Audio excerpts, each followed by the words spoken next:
Friday today, and Alex is coming over soon. Well, not soon, in a couple hours.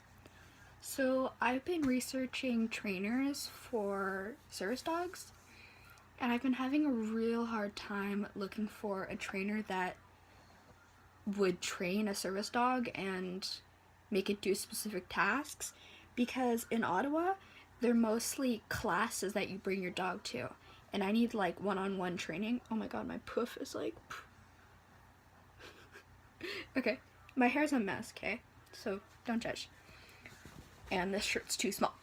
So where was I going with this? Yes, so trainers, and I found one that does do one-on-one, so I sent them an email and to see if they would train a service dog and do train them to do specific tasks, because I wrote a whole list down for tasks that I would need. Oh, it's still plugged in.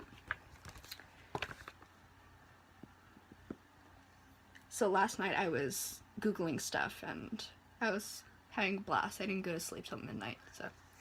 So the tasks that I would need would bring medication and bring me my medication, because I take medications 4 times a day. And they're mostly for my anxiety, my chronic migraines, and then my jaw. So for my jaw, it's all vitamins, my Prozac that I take in the morning, and I take pain medications throughout the day, like they're souped up Advil or something, but they're prescribed. And yeah, so that's one of the tasks that I would need. And then the other task is like backpacking medical supplies information. So when I have my service dog, it's not something that you need to really train them to do, but they have backpacks on their vests, so I would need to put my medical supplies and stuff in that. So all my pill boxes and my emergency medication when I need it, because I always forget to bring my medication when I go somewhere. And it's really bad because I'm usually in pain when I forget my medication, and I can't do anything about it because I'm already out. Also, the next task would be assist person to steady themselves. So when I get up, I black out really bad and I get dizzy. So my eyes go black, sorry.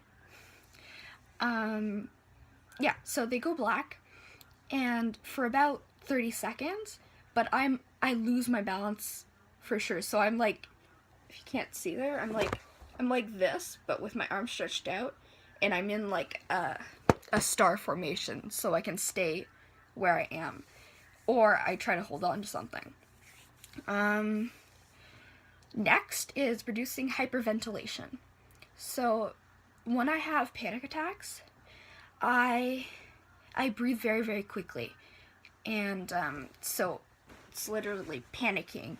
But when I have a panic attack, what I'm supposed to do is do slow, deep breaths or a stiffen blow. So like that, and that brings down my heart rate, and I usually try to focus on that when I have panic attacks. Next is keep strangers away. So what I would need a pretty large dog, medium to large dog, to make a barrier for me and strangers around, to make me feel safe kind of when I'm out, and not have people like come up to me or touch me or something, because I'm very not giddy, skittish. That is the word. Next is provide a reality check.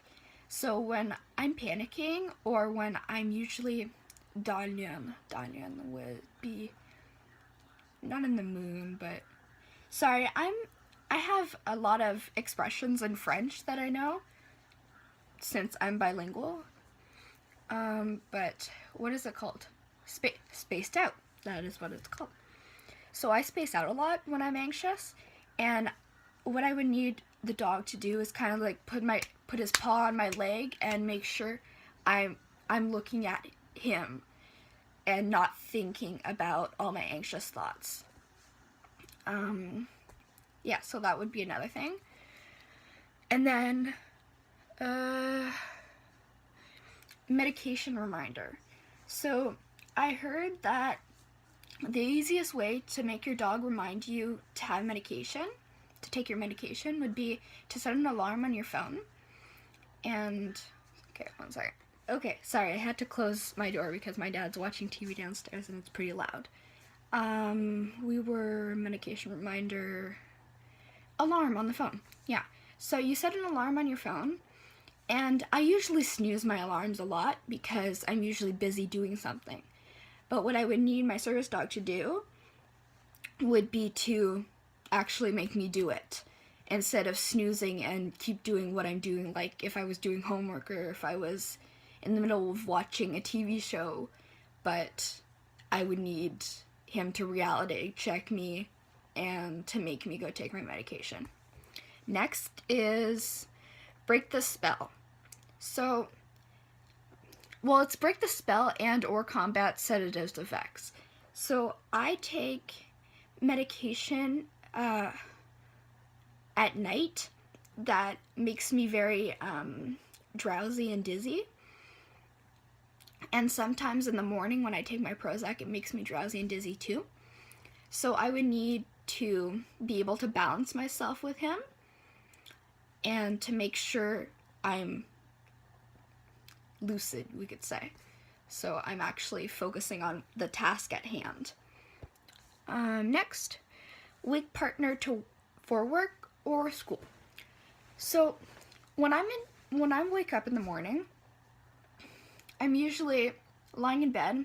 I don't want to get out because it's freezing cold in my room and I'm nice and warm in my blankets. So I usually stay on my phone and do stuff.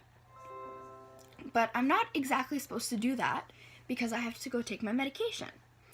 Or I snooze my alarm multiple times when I have to leave at 10 for school or something like that. So that's another thing. Next is provide deep pressure for calming effects. So I heard pressure therapy is a very good thing for panic attacks. So when you're panicking, your dog would kind of just lie on you and like give you like a big hug. So when I'm anxious, I don't really want people touching me because it just kind of freaks me out. I'm in my own bubble. But with an animal, I noticed my boyfriend has a dog named Hershey, and when I was panicking, she would come up and put her head by my face, and I would just pet her, and it would calm me so much. So I found that incredible. Next is crowd control, panic prevention in public. So crowd control we already talked about. Panic prevention in public. So panic prevention would be, how would I explain it? I don't know, but we're going to skip that.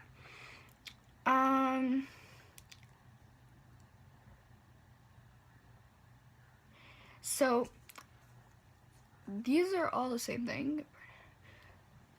Okay. So next is get partner out of an upsetting situation. So partner being me. If I'm in a stressful school environment or if I'm doing an exam or something and I'm literally stressing out, I can't calm down.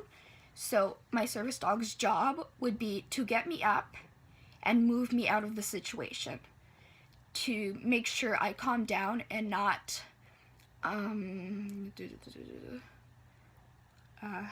do you say that? I know the word. It's like not to push more of anxiety. So in panic attack, it's usually, if you calm down, it's usually 7 to 10 minutes. But if you keep thinking about it or catastrophizing it, you go up, and up. So it's difficult to calm down because it's longer and you're panicking for more. Next, oh, that is it, because the other ones are the same thing as crowd control and reality check. So that's what I would need in a service dog. So I think that's a lot, and it's a lot to ask for a trainer to do that for me, but it's what I would need to be able to go out in the world on myself, by myself, because, oh god, I'm getting emotional now, because I'm so scared to go out. If I'm with Alex or with my friends, I can go out, but I'm not myself, you could say, compared to if I was at home and calm, because in my room is my happy place, we could say, because I usually don't stress out, and if I do, I'm perfectly safe. So I want to be able to be perfectly safe if I stress out in public. So that is why I would need a service dog. And yeah, so I guess that's it for this video on what I would need in a service dog.